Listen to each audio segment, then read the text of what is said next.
Hey everyone, a really warm welcome back. Today's video is part of the Throwback Thursday series, a collaboration of YouTube channels from right the way across the world. Really interesting channels in all sorts of different areas. So there's a link to the playlist in the description down below and all the other videos in the series. So go check them out once you finish watching our video, of course. Anyway, let's get into it. Today's Throwback Thursday is quite short as I've just got a few photos to share. But nevertheless, I thought it was important because for this particular location, sat-navs usually get it wrong. So if you don't happen to have checked out the directions on the National Trust website before you go, it can be really quite frustrating. And of course, that's exactly what happened to us, hence the share. Also, just a note, don't go in a big motorhome or towing anything because the car park just can't cope, as we'll see in a minute. However, we stopped off for a quick leg stretch and the loo and a cup of tea. And as it's so close to junction 8 of the M25, Reigate Fort makes a great stop-off point for that. Also plenty of room for picnics, and there's Gatton Park as well to wander around. So as I said, this is all about things to be aware of, because as you can see, this place is gloriously convenient for stopping off if you're on the southwest section of the M25. But your dear old sat-nav may well try to take you up Fort Lane itself directly to the fort, and there's really no parking up here. You know, there's the odd pull-in, but farmers will not thank you for blocking the entrances to their field, that's for sure. And it's quite narrow anyway, so please just use the proper car park. So it's here at Ray Lane. However, this is a tad confusing to get into because there are lots of separate little bits and lanes, and the road markings aren't very good, and the bits of the carriageway split off in various directions. So if it's busy and you're in the wrong lane, you may well have a problem. Hence thinking it might be useful to share this today. So, with the power of Street View, let's have a little virtual drive. Here we are, we've come off the M25 and taken either the first or the third turning, depending on whether you're coming from the north or the south, onto the A217 Reigate Hill. So coming around here, you need to be in the left-hand lane because in a moment the road is going to split with bollards and pavement and so on, so definitely no turning back once that's happened. Follow the left-hand lane into back lane.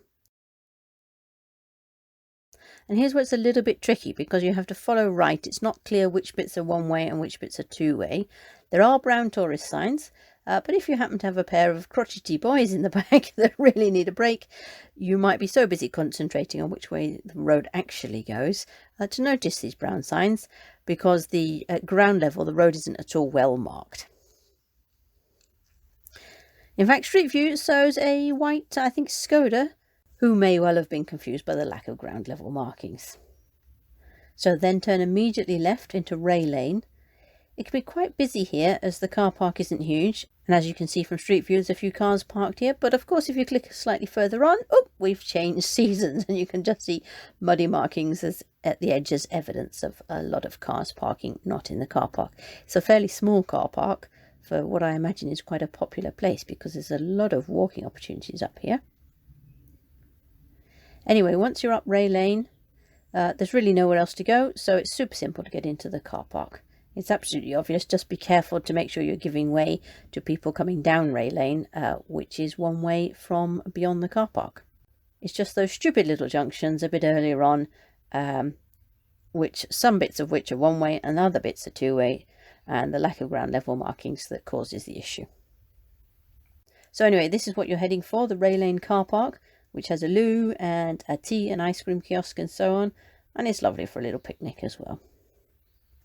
Then you can walk the few hundred metres to, I guess, roughly the west, along what seemed when we were there a nice little accessible track. It goes over the top of the main road, so you can look down and see what's happening below and explore the fort, or you can continue on to the English Memorial at the top of the hill and get a great view of Reigate itself and out towards Box Hill and so on. Alternatively, from the car park, if you head out east, you can explore Gatton Park, which is apparently one of Capability Brown's. If the Ray Lane parking is full and you don't mind a bit of a longer walk, there's also a larger parking area apparently on the other side of the motorway junction at Margery Lane. So why am I telling you all of this? Well, it's a very nice walk, but the main National Trust page doesn't actually say very much, so it's easy to get lulled into a false sense of security. And it's not until you actually download the fort's leaflet, the specific PDF leaflet, that you actually realise, though, that even though there is a road, that you can't actually park on it. So not something expected perhaps in such a built-up area. So you might get lulled into a false sense of security and pop it into the sat-nav and find yourself somewhat confused. Anyway, here we are. The boy's looking very small and cute, exploring the fort.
And then we went up the path a bit further on, heading towards the memorial itself to have a good look over the hill, and then back again for a lovely bit of tea and hot chocolate before we got back on the road and headed home.